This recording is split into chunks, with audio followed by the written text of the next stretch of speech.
Hello दोस्तों, मेरा नाम है सत्येंद्र। इस वीडियो में आप लोग को बताने वाला हूं कि लखनऊ में बहुत ही भारी मात्रा में वैकेंसी आ चुकी है। जो भी कैंडिडेट लखनऊ में जॉब करना चाहते हैं, सरकारी जॉब लखनऊ में पाना चाहते हैं, उनके लिए बहुत ही बड़ी खुशखबरी आ चुकी है। लखनऊ में आईआईटीआर की तरफ से जो बहुत ही भारी मात्रा में वैकेंसी निकली हुई है, इस वैकेंसी के बारे में मैं कंप्लीट जानकारी इस वीडियो में देने वाला हूं। वीडियो को पूरा देखेंगे तभी आपको कंफर्म जानकारी हो पाएगा। और इसी वीडियो में इस फॉर्म को जो है कंप्लीट रजिस्ट्रेशन से लेके पूरा फाइनल प्रिंट आउट तक के जो है भर के दिखाने वाला हूं। तो वीडियो को पूरा देखेंगे तभी आपको कंफर्म जानकारी हो पाएगा और स्टेप बाय स्टेप आप जो है इस फॉर्म को कैसे ऑनलाइन कर पाएंगे उसके बारे में कंप्लीट जानकारी इस वीडियो में देने वाला हूं। यहाँ चलिए मैं आपको अपने लैपटॉप के स्क्रीन पे ले चलता हूँ और वहां से दिखाना शुरू करता हूँ। मैं अपने लैपटॉप के स्क्रीन पे आ चुका हूँ और मैं जो है रोजगार रिजल्ट डॉट कॉम का वेबसाइट ओपन कर रखा है, जिनका रेफरेंस लेके मैं इस वैकेंसी के बारे में कंप्लीट जानकारी देने वाला हूँ। यहाँ पे देखिएगा आईआईटीआर लखनऊ की तरफ से वैकेंसी निकली हुई है। ये जो वैकेंसी निकली हुई है वो वैकेंसी जो है CSIR Indian institute of toxicology research की तरफ से वैकेंसी निकली हुई है। वैकेंसी का जो नेम है वो टेक्निकल असिस्टेंट एंड टेक्नीशियन के लिए वैकेंसी निकली हुई है। जो आपका सिलेक्शन होगा जिस पोस्ट पे, वो आपके पोस्ट का नेम होने वाला है टेक्निकल असिस्टेंट है, और दूसरा आपका जो होने वाला है वो टेक्नीशियन। मतलब इन्हीं दोनों पोस्ट पे आपका सिलेक्शन होगा। अब बात कर लेते हैं इसका स्टार्टिंग डेट कब है। इसका जो स्टार्टिंग डेट दिया गया है वो 1 मार्च 2024 दिया गया है, यानी कि इनका जो फॉर्म है वो स्टार्ट हो चुका है। और इनका जो लास्ट डेट दिया गया है वो 31 मार्च दिया गया है। 31 मार्च तक के आप 5 बजे के 30 मिनट तक के आप इसे ऑनलाइन कर पाएंगे। इसके बाद आप इसे ऑनलाइन नहीं कर पाएंगे। इसका एडमिट कार्ड और एग्जाम डेट है जो है इनका, जब कंप्लीट फॉर्म जो है 31 मार्च तक के फिल हो जाएगा, उसके 1 से 1.5 मंथ के अंदर अंदर में इनका एग्जाम डेट आ जाएगा और लगभग एग्जाम से 10 दिन पहले आपको एडमिट कार्ड देखने के लिए मिल जाएगा।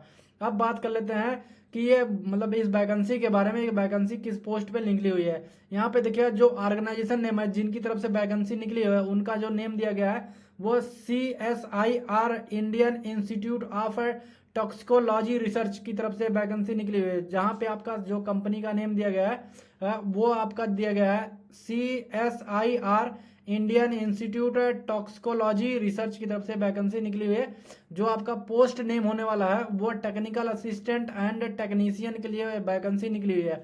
अब बात कर लेते हैं नंबर ऑफ वैकेंसी के बारे में कि टोटल वैकेंसी कितनी होने वाली है। यहाँ पे जो टोटल वैकेंसी होने वाली है वो 19 पदों पे वैकेंसी निकली हुई है। सैलरी आपका जो दिया गया है वो पोस्ट वाइज दिया गया है कि पोस्ट वाइज आपकी जितनी सैलरी होने वाली है वो आपको देखने के लिए मिल जाएगी। लगभग आपकी सैलरी जो होने वाली है वो 25,000 से 35,000 के बीच में होने वाली है। इतना तो आपको सैलरी देखने के लिए मिल जाएगा। टेक्निकल असिस्टेंट एंड टेक्नीशियन के लिए इतनी सैलरी होने वाली है। जॉब का जो लोकेशन होने वाला है वो लखनऊ के अंदर होने वाला है। यही लखनऊ के अंदर आपको सरकारी जॉब मिलेगी। आप यहाँ पे लखनऊ के अंदर जॉब पाएंगे। जो अप्लाई करने का मोड है वो ऑनलाइन होने वाला है। इस फॉर्म को आप ऑनलाइन कर पाएंगे और इस फॉर्म का जो लास्ट डेट दिया गया है वो 31 मार्च तक के आप इसे ऑनलाइन कर पाएंगे। अब बात कर लेते हैं कितनी फीस लगने वाली है। जनरल OBC EWS वालों के लिए 500 रुपये लगने वाली है और SC ST और PH कैंडिडेट के लिए 0 रुपये लगने वाला है। और फीमेल कैटेगरी किसी भी कैटेगरी से होंगे, चाहे वो general OBC EWS SC ST किसी भी कैटेगरी से अगर फीमेल होंगे तो उनका 0 रुपये लगने वाला है। अब बात कर लेते हैं कि पेमेंट आप कैसे करेंगे। पेमेंट आप debit card, credit card, net banking के थ्रू इनका पेमेंट कर पाएंगे आप। अब बात कर लेते हैं इनके एज के बारे में कि आपकी मिनिमम एज कितनी होनी चाहिए, मैक्सिमम एज कितनी होनी चाहिए। यहाँ पे जो इनकी मिनिमम एज दी गई है वो 18 वर्ष दी गई है। आपकी मिनिमम एज 18 वर्ष होनी चाहिए, मैक्सिमम एज आपकी जो है 28 वर्ष होनी चाहिए। एज रिलैक्सेशन जो दिया गया इनकी तरफ से, एज रिलैक्सेशन भी आपको कैटेगरी वाइज दिया जाएगा। जिस प्रकार से आपकी कैटेगरी होने वाली है उसी प्रकार से आपको एज रिलैक्सेशन दिया जाएगा। अब बात कर लेते हैं इनके क्वालिफिकेशन के बारे में कि आपकी क्वालिफिकेशन क्या होने वाली है। अगर आपका हाई स्कूल पास है तो हाई स्कूल पास होने के बाद भी आप इसे ऑनलाइन कर पाएंगे। अगर आप ITI पास किए होंगे तो ITI के लिए भी ऑनलाइन कर पाएंगे। और डिप्लोमा अगर पास किए होंगे तो डिप्लोमा के लिए भी आप ऑनलाइन कर पाएंगे। अगर आप BSc किए होंगे BSc में भी आप इसे ऑनलाइन कर पाएंगे। आपके पोस्ट वाइज एलिजिबिलिटी दी गई है। अधिक जानकारी के लिए इनका जो एडवर्टीजमेंट नंबर दिया गया है उससे आप चेकआउट कर सकते हैं। आपका जो क्वालिफिकेशन होने वाला है वो, अगर आप हाई स्कूल पास होंगे तो भी आप इसे ऑनलाइन कर पाएंगे, ITI पास होंगे तो भी आप इसे ऑनलाइन कर पाएंगे, डिप्लोमा पास होंगे तो भी आप इसे ऑनलाइन कर पाएंगे, BSc पास होंगे तो भी आप इसे ऑनलाइन कर पाएंगे। अब बात कर लेते हैं टोटल वैकेंसी के बारे में कि वैकेंसी किस किस पदों पर निकली हुई है। टेक्निकल असिस्टेंट के लिए 8 पदों पर वैकेंसी निकली हुई है और टेक्नीशियन के लिए 11 पदों पर वैकेंसी निकली हुई है। टोटल जो वैकेंसी निकली हुई है वो 19 पदों पे वैकेंसी इनका जो ऑफिशियल नोटिफिकेशन आउट हुआ था उस नोटिफिकेशन को मैं दिखा देता हूँ कि नोटिफिकेशन आपका क्या होने वाला है। यहाँ पे देखिएगा ये इनका ऑफिशियल नोटिफिकेशन है। यहाँ पे इनका लोगो दिया गया है। ये जो फॉर्म पब्लिश हुआ था वो 26/2/2024 को पब्लिश हुआ था, इनके ऑफिशियल नोटिफिकेशन पे आया हुआ था। और इसका स्टार्टिंग डेट यहाँ पे दिया गया है कि आप 1 मार्च को 10 बजे से ऑनलाइन कर पाएंगे और 31 मार्च तक के 5:30 बजे तक ऑनलाइन कर पाएंगे। और बाकी सारी इन्फॉर्मेशन यहाँ पे दिया गया है। टोटल वैकेंसी दिया गया है जनरल मतलब कैटेगरी वाइज, यहाँ पे दिया कैटेगरी वाइज वैकेंसी कितनी निकली हुई है। यहाँ से आप देख सकते हैं आपकी जो सैलरी होने वाली है वो यहाँ पे देख लीजिएगा। यहाँ पे आपका सैलरी अप्रॉक्स दिया गया है कि आपको इतना सैलरी मिलेगा। यहाँ पे आपकी एज दी गई है, इस एज को आप चेकआउट कर सकते हैं। ये इनका ऑफिशियल नोटिफिकेशन है। और यहाँ पे पोस्ट वाइज दिया गया कि आपका मतलब किस पोस्ट पे आपका सिलेक्शन होगा। जब भी आप इस फॉर्म को ऑनलाइन करेंगे तो ये पोस्ट कोड आपको डालना होगा। यहाँ पे पोस्ट कोड दिया गया है टेक्निकल असिस्टेंट के लिए। एरिया आपका दिया गया है वो केमिकल साइंस के लिए निकला हुआ है। जनरल कैटेगरी के लिए वैकेंसी निकली हुई है। जो यहाँ पे पोस्ट कोड 2 दिया गया है वो टेक्निकल असिस्टेंट। एरिया आपका इलेक्ट्रिशियन इलेक्ट्रिकल इंजीनियर होने वाला है और जनरल के लिए इसमें वैकेंसी निकली हुई है। यहाँ पे T3 दिया गया। T3 में एरिया आपका सिविल इंजीनियरिंग होने वाला है और यहाँ पे कैटेगरी आपकी ओबीसी के लिए वैकेंसी निकली हुई है। यहाँ पे टेक्निकल असिस्टेंट एरिया आपका दिया गया है animal house and LPG faculty के लिए, जनरल के लिए वैकेंसी निकली हुई है। यहाँ पे आपका जो पोस्ट कोड दिया गया है ये पोस्ट कोड है, ये आपका टेक्निकल असिस्टेंट के लिए निकला हुआ है। एरिया जो आपका होने वाला है वो बायोलॉजिकल साइंस निकला हुआ है। कैटेगरी आपकी PWD होने वाली है यानी कि विकलांग को लिए निकली हुई है। इसके बाद यहाँ पे पोस्ट कोड 6 दिया गया है टेक्निकल असिस्टेंट। एरिया आपका होने वाला है environmental and monitoring inspect assessment दिया गया है। कैटेगरी आपकी SC होने वाली है। इसी प्रकार से ये वैकेंसी निकली हुई है, कैटेगरी वाइज वैकेंसी निकली हुई है। आप यहाँ से चेकआउट कर सकते हैं। ये आपका पोस्ट कोड दिया गया है, इस पोस्ट कोड के हिसाब से आप देख सकते हैं। इसका डायरेक्ट लिंक मैं आपको वीडियो के डिस्क्रिप्शन में दे दूंगा, आप वहां से उसे चेकआउट कर लीजिएगा। अब बात कर लेते हैं इस वैकेंसी को कैसे आप ऑनलाइन करेंगे। इनका मैं ऑफिशियल साइट दिखा देता हूँ। इनका ये ऑफिशियल साइट है। यहाँ इसका डायरेक्ट लिंक मैं आपको वीडियो के डिस्क्रिप्शन में दे दूंगा, आप वहां से चेकआउट कर लीजिएगा। इनका जो नोटिफिकेशन आया हुआ है उसका एडवर्टीजमेंट नंबर का जो नोटिफिकेशन है उसका भी लिंक मैं आपको वीडियो के डिस्क्रिप्शन में दूंगा। और इनका जो ऑफिशियल साइट है जहां से आपको फॉर्म ऑनलाइन करना है उसका भी लिंक मैं आपको वीडियो के डिस्क्रिप्शन में दूंगा। आप उस लिंक पे डायरेक्टली क्लिक करेंगे तो इनके इसी ऑफिशियल साइट पे आप पहुंचाएंगे, डायरेक्टली पहुंचाएंगे। इसके बाद जब यहाँ पे आ जाएंगे, यहाँ पे आने के बाद अगर इस प्रकार से आपका फॉर्म नहीं खुलेगा तो यहाँ पे अप्लाई देखिए लिखा गया है होम, इसके बाद एडवर्टीजमेंट नंबर और इसके बाद फीस डिटेल दिया गया है, इंस्ट्रक्शन दिया गया है, वो फॉर्मेट दिया गया, अप्लाई दिया गया, कॉन्टेक्ट दिया गया है। अगर आपके पास इस प्रकार का इंटरफेस ओपन होकर आ जाएगा, फिर आप यहाँ पे अप्लाई पे जैसे ही क्लिक करेंगे तो आपके सामने कुछ इस प्रकार का इंटरफेस ओपन होकर आ जाएगा। इसको स्क्रॉल करते हुए नीचे आएंगे, यहाँ पे आपकी कैटेगरी दी गई है, कैटेगरी वाइज सारी इन्फॉर्मेशन दी गई है, यहाँ पे आप चेकआउट कर लीजिएगा। इस इन्फॉर्मेशन को आपको पढ़ने के बाद जब आई एग्री पे क्लिक करेंगे, आई एग्री पे क्लिक करने के बाद यहाँ पे देगा सेलेक्ट पोस्ट, किस पोस्ट के लिए आप अप्लाई कर रहे हैं उस पोस्ट को सेलेक्ट करना है। मैंने आपका यहाँ पे पोस्ट कोड बताया था, उस पोस्ट कोड को आपको उसी प्रकार से सेलेक्ट करना है। जिस पोस्ट कोड में आप डालेंगे उसी प्रकार के एरिया में आपको मिलने के लिए, अगर आप इलेक्ट्रीशियन होते होंगे तो इलेक्ट्रीशियन के लिए दिया गया है कि आपका जो पोस्ट कोड होने वाला है उस पोस्ट कोड में आपका जो एरिया दिया गया है वो एरिया के देख लीजिएगा। मैं आपको एक बार फिर से दिखा देता हूँ कि किसी प्रकार से सेलेक्ट करना है। यहाँ पे देखिएगा जैसे यहाँ पे जो ये पोस्ट कोड दिया गया है, पोस्ट कोड ये दिया गया है TEC3 दिया गया है, टेक्नीशियन के लिए वैकेंसी निकली हुई है। एरिया जो आपकी होने वाली है वो प्लम्बर होने वाली है, प्लम्बर एरिया आपकी होने वाली है कि आपकी जो आपका सिलेक्शन होगा वो प्लम्बर के लिए होगा। आपको पोस्ट जो दी जाएगी वो प्लम्बर के लिए दी जाएगा और जो आपकी कैटेगरी रहेगी वो OBC वालों के लिए रहेगी। जैसे SC के लिए दिया जाएगा, SC का पोस्ट कोड ये दिया गया है। और जो उनकी भर्ती होगी टेक्नीशियन के लिए होगी, टेक्नीशियन के साथ साथ आपका जो है टेक्निकल के लिए मतलब टेक्नीशियन के लिए भर्ती होगी, टेक्नीशियन के साथ साथ आपका इलेक्ट्रिकल या इलेक्ट्रॉनिक्स होना चाहिए। इलेक्ट्रॉनिक्स अगर आपके पास है तो आपकी कैटेगरी SC है तो आप इस पोस्ट कोड के लिए अप्लाई कर सकते हैं। इसी प्रकार से आपको पोस्ट कोड सेलेक्ट करना होगा। यहाँ पे देखिएगा उसी हिसाब से आपका क्वालिफिकेशन दिया गया है। आपके पास हाई स्कूल होना चाहिए, हाई स्कूल के साथ साथ आपका 50% मार्क होना चाहिए। इसी प्रकार से आपको सेलेक्ट करना है। यहाँ पे आप जब आएंगे तो इसके बाद यहाँ पे पोस्ट कोड सेलेक्ट करेंगे। पोस्ट कोड ये सारी पोस्ट कोड दी गई है, इसी प्रकार से आपको सेलेक्ट करना है। तो मैं यहाँ पे पोस्ट कोड 6 सेलेक्ट कर लिया हूँ। सबमिट पे जैसे ही क्लिक करूंगा मेरे सामने जो इनका ऑफिशियल फॉर्म जो है वो ओपन होकर आ जाएगा। यहाँ पे लिखा गया है आवेदक पत्र रजिस्ट्रेशन फॉर्म रिक्रूटमेंट 2024 के लिए खुल के आ चुका है।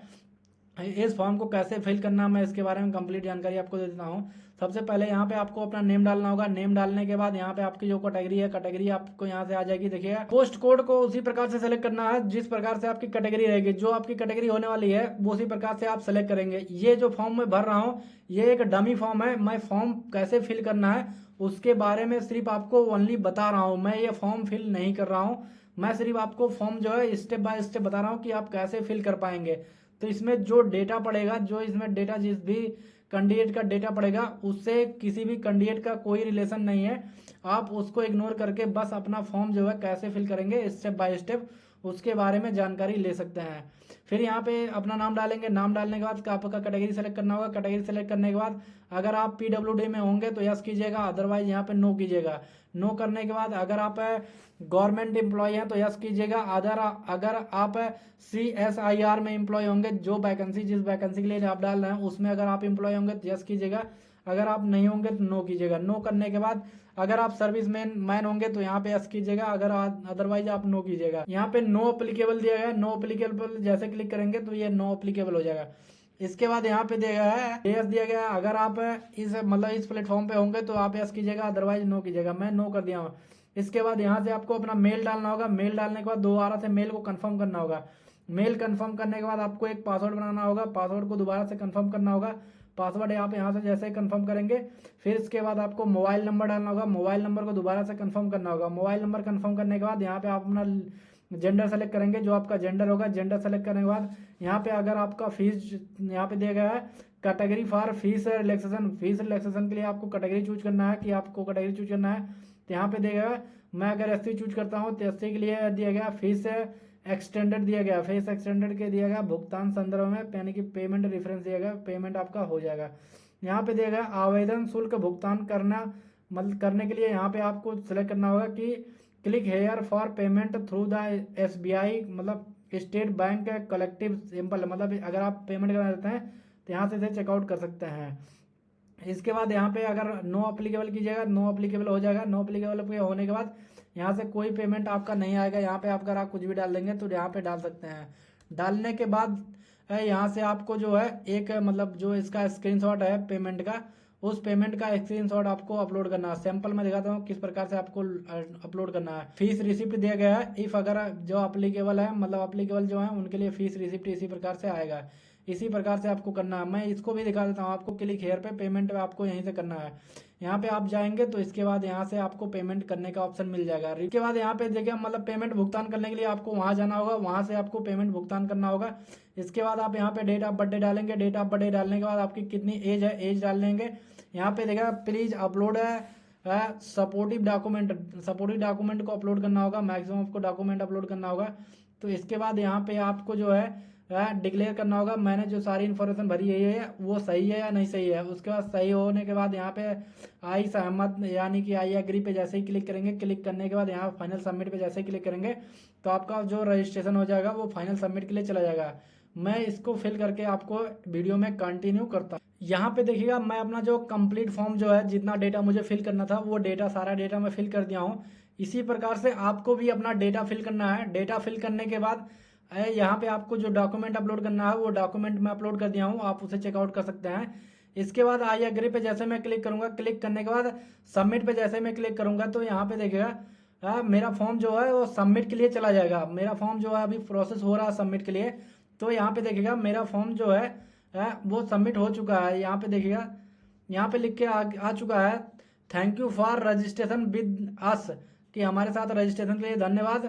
We will the able to log in, आप लॉग इन के लिए जो है वो तैयार हैं। यहाँ पे देखिएगा लिखा गया कुछ इन्फॉर्मेशन दिया गया है। Please prepare and keep ready to the requirement information as per for the format provided in the above tab. मतलब आप जो प्रिपेयर कर चुके हैं, जो पहले से इनका प्रिपेयर का ऑप्शन दिया था उस प्रिपेयर को जो मैं फॉर्म फिल करके आपको दिखाऊं वो आपका प्रिपेयर डेटा था कि आप उस डेटा को प्रिपेयर करके उसी प्रकार से आप फॉर्म जो है फिल कर सकते हैं।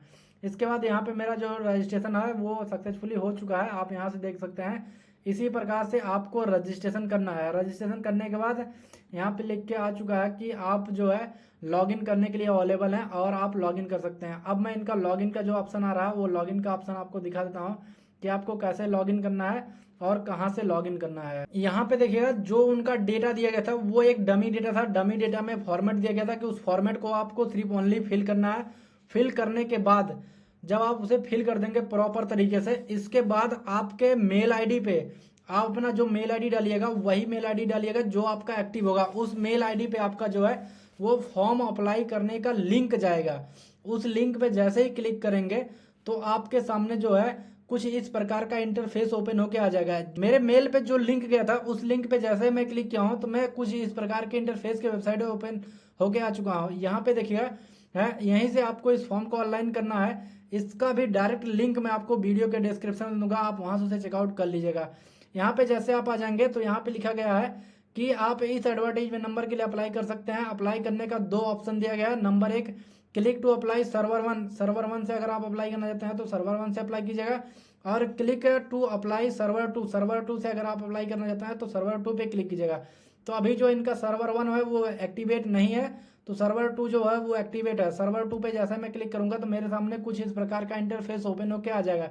ये यहाँ पे इनका जो सारा इन्फॉर्मेशन दिया गया आप इसे चेकआउट कर सकते हैं। इसके बाद इंपॉर्टेंट अपडेट दिया गया। इंपॉर्टेंट अपडेट में देखिएगा यहाँ पे लिखा गया है आप ऑनलाइन रजिस्ट्रेशन स्टार्ट, जो इनका ऑनलाइन रजिस्ट्रेशन स्टार्ट हो रहा है वो 1/3/2024 10 बजे स्टार्ट हो जाएगा। और इसका जो लास्ट डेट दिया गया है, लास्ट डेट आपका सबमिशन दिया गया है 31/3/2024 5:30 तक के आप इसे ऑनलाइन कर सकते हैं।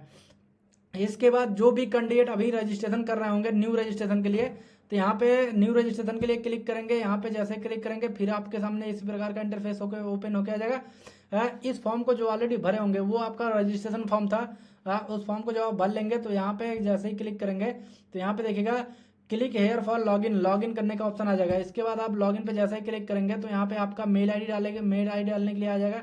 यहाँ से आपको मेल आईडी डालना होगा। इसके बाद यहाँ से आपको जो है जो आपने पासवर्ड जनरेट किया था उस पासवर्ड को यहाँ पे फिल करना है। पासवर्ड फिल करने के बाद जब आप पासवर्ड फिल कर देंगे, पासवर्ड फिल करने के बाद यहाँ पे देखिएगा आपका जो पोस्ट कोड है वो ऑलरेडी सेलेक्ट होके आ जाएगा। जो आपने पोस्ट कोड पहले डाला होगा यहाँ से आपको सेलेक्ट करना होगा। यहाँ पे देखिएगा मैं पोस्ट कोड 6 के लिए डाला था तो पोस्ट कोड 6 सेलेक्ट कर लिया हूँ। इसके बाद लॉगिन पे जैसे ही क्लिक करूंगा तो मेरे सामने जो है इनका फॉर्म जो है वो प्रॉपर तरीके से फॉर्म खुल के आ जाएगा। फॉर्म खुलने के बाद यहाँ पे देखिएगा आपका दिया गया है, आप पर्सनल डिटेल यहाँ पे भरेंगे। इसके बाद आपका एजुकेशनल क्वालिफिकेशन जो होगा, इसके बाद उसमें एक्सपर्टीज होगा, इसके बाद पब्लिक एंड परमानेंट डेटा आपको भरना होगा, इंस्टीट्यूट अलाइनमेंट आपको भरना होगा, फिर इसके बाद आपको अंडरटेकिंग एंड डिक्लेरेशन को भरना होगा। इसी प्रकार से आपको भरना होगा। तो मैं यहाँ पे पर्सनल डिटेल आपको दिखा देता हूँ। यहाँ पे देखिएगा पर्सनल डिटेल लिखा गया है और कुछ डिटेल यहाँ पे भरा भरा ऑलरेडी आया हुआ है। जो मेरा पोस्ट कोड सेलेक्ट था वो मेरा पोस्ट कोड ऑलरेडी भरा भराया हुआ है। इसके बाद मेरा मोबाइल नंबर, मेरा मेल आईडी, मेरी कैटेगरी जो होती है वो ऑलरेडी फिल की हुई आई हुई है।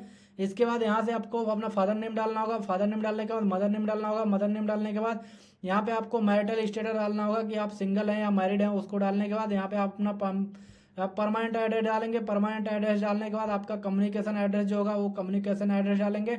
इसके बाद आप अपना रिलीजन सेलेक्ट करेंगे। रिलीजन सेलेक्ट करने के बाद इसके बाद आप अपनी नेशनलिटी सेलेक्ट करेंगे। नेशनलिटी सेलेक्ट करने के बाद अगर आप मतलब CSIRF में एम्प्लॉय होंगे तो यस कीजिएगा, अदरवाइज नो कीजिएगा। नो करने के बाद सेव एंड डिटेल पे जैसे ही क्लिक करेंगे तो आपका डिटेल जो है वो सेव हो जाएगा। सेव होने के बाद यहाँ पे एजुकेशनल क्वालिफिकेशन का ऑप्शन ओपन होके आ जाएगा। इस डिटेल को मैं भर के जो है आपको वीडियो में कंटिन्यू करता हूँ। यहाँ पे देखिएगा मैं अपना सारा जो कंप्लीट डिटेल है वो फिल कर दिया हूँ। फिल करने के बाद सेव डिटेल पे जैसे ही क्लिक करूंगा तो यहाँ पे देखिएगा you want to save record please confirm, मतलब अपना रिकॉर्ड जो है सेव करना चाहते हैं उसके लिए कंफर्म कीजिएगा। तो मैं ओके पे जैसे ही क्लिक करूंगा तो मेरा जो रिकॉर्ड है वो सेव हो जाएगा। सेव होने के बाद यहाँ पे अभी सेव नहीं हुआ, मैं एक बार दोबारा से कर देता हूँ। दोबारा से करने के बाद जैसे ही दोबारा से आप करेंगे आपका डिटेल जो है कंप्लीट डिटेल है वो सेव हो जाएगा। सेव होने के बाद यहाँ पे आपका जो है लिख के आ जाएगा welcome Satyendra Kumar, please inter your educational qualification for post code TA6 के लिए जो मैं डाल रहा हूँ फॉर्म, उसके लिए मेरा जो एजुकेशनल क्वालिफिकेशन है उस क्वालिफिकेशन को देना होगा। इस क्वालिफिकेशन में आपको कैसे भरना होगा, यहाँ पे आपका हाई स्कूल का पासिंग ईयर जो आपका पासिंग ईयर होगा, इसके बाद जिस बोर्ड से आप पास किए होंगे उस बोर्ड को सिलेक्ट करना होगा। इसके बाद जो सब्जेक्ट आपका रहा होगा वो सब्जेक्ट आपको डालेंगे। इसके बाद आपका जितना परसेंटेज रहा होगा, अगर आपका परसेंटेज होगा तो आप परसेंटेज से यहाँ पे सेलेक्ट करेंगे। अगर आपका CGPA होगा तो CGPA सेलेक्ट करेंगे, अगर आपका ग्रेस होगा तो ग्रेड सेलेक्ट करेंगे। इसके बाद यहाँ पे आप पासिंग ईयर डालना होगा। इसके बाद इंटरमीडिएट का बोर्ड जो है वो उस बोर्ड को डालेंगे। इसके बाद क्या सब्जेक्ट रहा होगा, इसके बाद कितना परसेंटेज या CGPA या ग्रेड आपका कितना रहा होगा वो डालना होगा।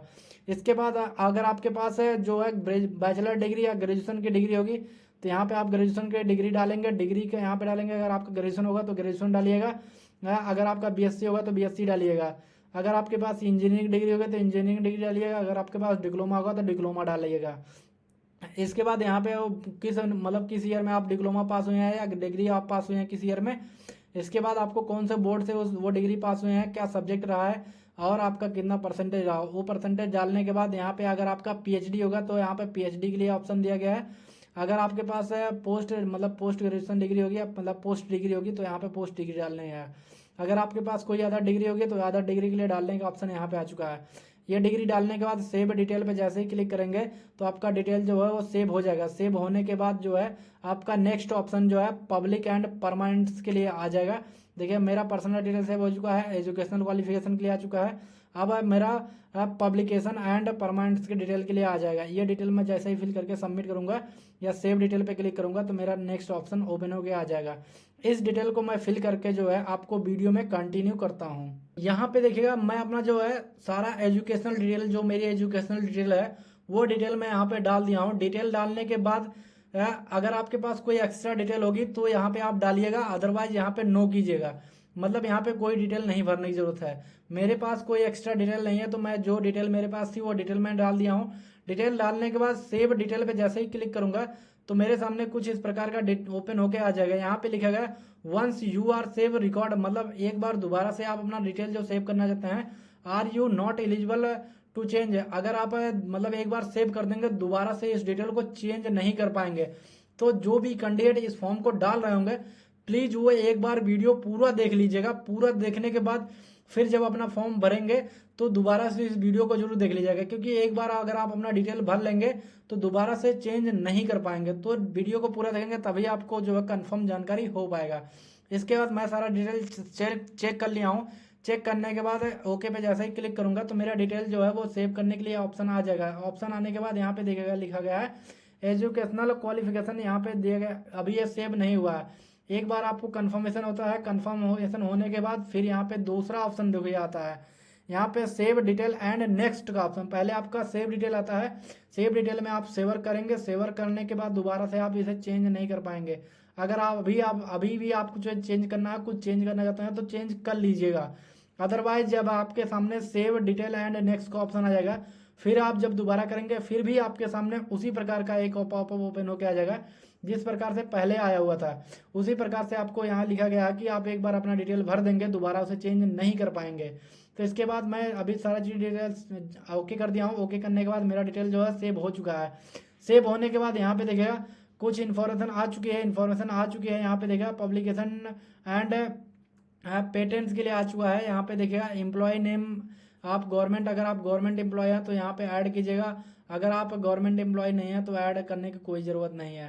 अगर आप गवर्नमेंट एम्प्लॉय हैं तो यहाँ पे एम्प्लॉय का नेम डालना होगा। एम्प्लॉय का नेम जो आप जिस पोस्ट पे सिलेक्टेड है उस पोस्ट को डालिएगा। जिस ऑर्गेनाइजेशन में आप हैं उस ऑर्गेनाइजेशन को आप यहाँ पे डालेंगे। कब से आपका स्टार्ट हुआ है, कब से आपका क्लोज होने वाला है, आपकी सैलरी कितनी मिलती हुई है। अब बोर्ड ऑफ एरिया, मतलब किस एरिया में आपका रिसर्च है उस एरिया को यहाँ पे सेलेक्ट करने के बाद जैसे यहाँ पे ऐड पे क्लिक करेंगे तो आपका डिटेल जो है सेव हो जाएगा। डिटेल सेव होने के बाद आपका जो है नेक्स्ट प्रोसेस ओपन होके आ जाएगा। लेकिन अगर आपके पास कोई अभी डिटेल नहीं है तो यहाँ पे नेक्स्ट का ऑप्शन दिया गया है। नेक्स्ट का ऑप्शन पे जैसे ही क्लिक करेंगे तो आपके सामने कुछ इस प्रकार का इंटरफेस ओपन होके आ जाएगा। यहाँ पे जो दिया गया है आपका दिया गया ऑथर, इसके बाद पब्लिकेशन दिया गया है, टाइटल दिया गया है, जनरल दिया गया है, इंस्पेक्ट दिया गया है और नेचर दिया गया कि आप मतलब आपका जो रिसर्च पेपर है वो किस प्रकार का है। इसके बाद यहाँ पे आप डालेंगे, यहाँ पे देखिएगा SCI पेपर इंफॉर्मेशन, यानी कि जो आपका रिसर्च पेपर है उस रिसर्च पेपर को आप यहाँ पे डालेंगे। डालने के बाद यहाँ पे उसे पब्लिश करेंगे। पब्लिश करने के बाद सेव एंड नेक्स्ट पे क्लिक करेंगे या अदरवाइज ऐड पे जैसे ही क्लिक करेंगे तो आपका यहाँ पे पूरा डिटेल जो है वो सेव हो जाएगा। सेव होने के बाद यहाँ पे सेव एंड नेक्स्ट पे जैसे ही क्लिक करेंगे तो आपके सामने कुछ इस प्रकार का इंटरफेस ओपन होके आ जाएगा जैसे मेरे स्क्रीन पे आ चुका है। इसके बाद यहाँ पे आप जो है इंफॉर्मेशन अबाउट मतलब पेटेंट, आप अपने पेटेंट जो जहाँ से आप पेटेंट करवाएंगे, जो आपका पेटेंट मार्क होगा वो यहाँ पे डालिएगा। अगर आपका जो है ग्रांटेड होगा तो यहाँ पे डालिएगा, आपका अगर आप पेटेंट फील्ड में होगा तो यहाँ पे डालिएगा। जिस प्रकार से आपका पेटेंट होगा उसी प्रकार से आपको यहाँ पे डालना होगा। डालने के बाद सेव एंड नेक्स्ट पे जैसे ही क्लिक करेंगे, आपको हर प्रोसेस के लिए 2 बार क्लिक करना है। 2 बार जैसे ही क्लिक करेंगे तभी आपके सामने हर प्रोसेस का ओपनिंग आएगा। एक बार आप सेवर करेंगे, दोबारा से आपको उस प्रोसेस पे दोबारा से जब क्लिक करेंगे तभी आपके लिए नेक्स्ट प्रोसेस के लिए जाएगा। यहाँ पे देखिए रिसर्च ग्रांटेड रिसीव्ड है, आपका जो मतलब जो आप रिसर्च किए हैं उसके लिए कोई ग्रांट रिसीव मतलब रिसीव हुआ है या नहीं हुआ है, उसको आप यहाँ से डालेंगे। डालने के बाद ये सारी इन्फॉर्मेशन दी गई है, यहाँ से आप डालेंगे, टाइटल डालेंगे, प्रोजेक्ट का क्या टाइटल है, इसके बाद यहाँ पे दिया गया फाउंडिंग एजेंसी, एजेंसी को, इसके बाद अमाउंट डालेंगे। अमाउंट डालने के बाद योर रोल उसमें क्या रहा होगा, उसके बाद रिमार्क पे, रिमार्क करने के बाद ऐड पे जैसे ही क्लिक करेंगे तो ये आपका ऐड हो जाएगा, डिटेल जो आपकी ऐड हो जाएगी। इसी प्रकार से आपके पास जितने रिसर्च पेपर होंगे वो सारे रिसर्च पेपर आप यहाँ पे ऐड कर पाएंगे। ऐड करने के बाद फिर दोबारा से सेव एंड नेक्स्ट पे जैसे ही क्लिक करेंगे तो आपके सामने कुछ इस प्रकार का इंटरफेस ओपन होकर आ जाएगा। यहाँ पे दिया गया आपकी फ़ोटो अपलोड करना है कि आपको मैक्सिमम फ़ोटो जो 500 KB की होनी चाहिए। इसके बाद अपना साइन यहाँ पे अपलोड करेंगे। साइन अपलोड करने के बाद एजुकेशनल फॉर्मेट में जो एजुकेशनल डॉक्यूमेंट है दिया गया उस डॉक्यूमेंट को यहाँ पे अपलोड करेंगे। यहाँ पे दिया गया है कि अगर आप कोई इंटरनेशनल ट्रेनिंग किए होंगे वो ट्रेनिंग का डिटेल यहाँ पे डालना होगा। इसके बाद मेंबरशिप, अगर आप प्रोफेशनल है मतलब एसोसिएशन में अगर आप मेंबरशिप होंगे तो यहाँ पे डालना होगा। इसके बाद हॉनर से यानी कि अवार्ड अगर आपको कोई मिला होगा तो ये उस अवार्ड का नोटिफिकेशन यहाँ पे डालेंगे। इसके बाद आपको अगर फेलोशिप का कोई एक्सपीरियंस होगा या फेलोशिप किए होंगे तो यहाँ पे आप फेलोशिप का डालेंगे। इसके बाद एक्सपीरियंस डॉक्यूमेंट अपलोड करेंगे। इसके बाद ये डॉक्यूमेंट अपलोड करने के बाद सेव एंड नेक्स्ट पे जैसे ही क्लिक करेंगे तो आपकी डिटेल जो है वो सेव हो जाएगी। इस डिटेल को मैं फिल करके आपको दिखा देता हूँ कि आपको कैसे फिल करना है। इसके बाद मैं वीडियो को कंटिन्यू करता हूँ। यहाँ पे देखिएगा मैं अपना जो फोटो है वो अपलोड कर दिया हूँ। फिर इसके बाद अपना जो सिग्नेचर है वो सिग्नेचर भी अपलोड कर दिया हूँ। सिग्नेचर अपलोड करने के बाद यहाँ पे जो मेरा एजुकेशनल डॉक्यूमेंट है वो सारे डॉक्यूमेंट मैं यहाँ पे अपलोड कर दिया हूँ। इसी प्रकार से आपको जो है अपना सारा डॉक्यूमेंट जो यहाँ पे मांगा हुआ है, यहाँ पे जो इनकी डॉक्यूमेंटेशन अपलोड करने का एलिजिबिलिटी है उसको यहाँ पे फुलफिल करना होगा, उसको यहाँ पे अपलोड करना होगा। अपलोड करने के बाद सेव एंड नेक्स्ट पे जैसे ही क्लिक करेंगे तो आपके सामने कुछ इस प्रकार का इंटरफेस ओपन होके आ जाएगा। यहाँ पे देखिएगा अंडर ट्रैकिंग एंड डिक्लेरेशन दिया गया है कि आप इसे डिक्लेयर कर पाएंगे। यहाँ पे देखिएगा are you willing to accept the position of minimum अमाउंटमेंट दिया गया है। स्किल पे यस, अगर आप मतलब करना चाहेंगे तो यस कीजिएगा। अगर आप मिनिमम पे चाहते हैं तो मिनिमम पे कर सकते हैं। इसके बाद minimum time required to join selection, अगर आप मिनिमम टाइम चाहते हैं तो अगर आप 10 दिन के अंदर अंदर में ज्वाइन करना चाहते हैं तो यहाँ पे 10 दिन कीजिएगा। अगर आप 20 दिन के अंदर ज्वाइन करना चाहते हैं तो 10 से 20 दिन के अंदर ज्वाइन कीजिएगा। अगर आप 30 दिन के अंदर चाहते हैं तो 30 दिन के अंदर ज्वाइन करने के लिए यहाँ पे सेलेक्ट करेंगे। सेलेक्ट करने के बाद यहाँ पे मैं सेलेक्ट कर दिया हूँ। यहाँ पे देखिएगा लिखा गया है करंटली एम्प्लॉयड, अगर आप करंटली एम्प्लॉयड हैं तो यस कीजिएगा, अदरवाइज यहाँ पे नो कीजिएगा। इसके बाद जैसे नो करेंगे इसके बाद आई एग्री पे क्लिक करने के बाद यहाँ पे देखिएगा डिक्लेरेशन दिया गया है। इस डिक्लेरेशन को आपको यहाँ पे दिया गया है, इस डिक्लेरेशन को आपको लिख के जो है यहाँ पे अपलोड करना है। ये डिक्लेरेशन जो है यहाँ पे लिख के अपलोड करना है। पहले ये डिक्लेरेशन मैं आपको दिखा देता हूँ कि आपको क्या डिक्लेरेशन दिया गया है। इसका डिक्लेरेशन जो है आप लिखेंगे अपने मतलब कॉपी में पेन से लिखेंगे। इसके बाद यहाँ पे अपलोड करेंगे। अपलोड करने के बाद सबमिट पे जैसे ही क्लिक करेंगे तो मैं दिखा देता हूँ सबमिट पे क्लिक करने के बाद क्या होता है। सबमिट पे जैसे ही क्लिक करेंगे तो यहाँ से आपका जो है want to save and submit के लिए चला जाएगा, सबमिट के लिए ऑप्शन आ जाएगा। तो यहाँ पे मैं जो लिखा हूँ, ये जो इनका डिक्लेरेशन दिया गया है इस डिक्लेरेशन को लिख के यहाँ पे अपलोड कर दिया हूँ। इसी प्रकार से आपको अपलोड करना है। इसके बाद सबमिट पे जैसे ही क्लिक करेंगे, सबमिट पे क्लिक करने के बाद यहाँ पे लिख के आपके सामने ओपन होके आ जाएगा you want to save and record and please confirm. अगर आप इस रिकॉर्ड को सेव करना चाहते हैं तो सेव कीजिएगा। इसी प्रकार से आपका जो कंप्लीट फॉर्म जो है वो फिल होके ओपन होके आ जाएगा। इसी प्रकार से आप इसे चेकआउट कर सकते हैं। चेकआउट करने के बाद यहाँ पे लिखा गया है प्रीव्यू ऑफ सबमिट एप्लीकेशन। यहाँ पे एक बार आप जो फाइनल सबमिट करने से पहले एक बार अपने फॉर्म को जो है वो रिव्यू कर लीजिए। रिव्यू करने के बाद जो भी डिटेल आपने दिया है, डिटेल देखने के बाद यहाँ पे लिखा गया है डिक्लेरेशन में दिया गया है कि जो मैं सत्यापित करता हूँ कि मैं जो भी भरा हूँ इस फॉर्म में वो सही है। इसके बाद फाइनल सबमिट पे जैसे ही क्लिक करेंगे तो यहाँ से आपका एक ऑप्शन ओपन होकर आ जाएगा कि अपना रिकॉर्ड जो सबमिट करना चाहते हैं तो यस मैं सबमिट करना चाहता हूँ, मेरे में कोई गलती नहीं है। मैं इसे एक बार चेक कर लिया हूँ। चेक करने के बाद ओके पे जैसे ही क्लिक करूँगा तो मेरा जो फाइनल सबमिट हो जाएगा। यहाँ पे देखिएगा लिखा गया है मतलब application for the advertisement number इतना, विज्ञापन संख्या इतना के तहत ये फॉर्म जो है मेरा फाइनल सबमिट हो चुका है। फाइनल सबमिट होने के बाद यहाँ से आपके मेल पे जो है एक कंफर्मेशन चला जाएगा, उस कंफर्मेशन को आप चेकआउट कर सकते हैं। चेकआउट करने के बाद यहाँ से अगर आप फाइनल प्रिंट आउट निकालना चाहते हैं तो प्रिंट आउट निकाल सकते हैं। ये थे इनका कंप्लीट फॉर्म जो है फिल करने का जो है एक तरीका। इसी तरीके से आप जो है अपना कंप्लीट फॉर्म जो है वो फिल कर सकते हैं इस एडवर्टीजमेंट नंबर के लिए। इनमें जो जो भी लिंक की आवश्यकता पड़ी है उस सारा लिंक जो है मैं आपको वीडियो के डिस्क्रिप्शन में दूंगा। आप उस लिंक पे डायरेक्टली क्लिक करेंगे तो इनके ऑफिशियल साइट पे आप पहुंच जाएंगे। बस यार दोस्तों, ये छोटी सी इन्फॉर्मेशन थी इस वैकेंसी के बारे में। अगर वीडियो पसंद आए तो लाइक करना और चैनल को भी सब्सक्राइब करना। मिलते हैं अपने नेक्स्ट वीडियो में एक नई जानकारी के साथ।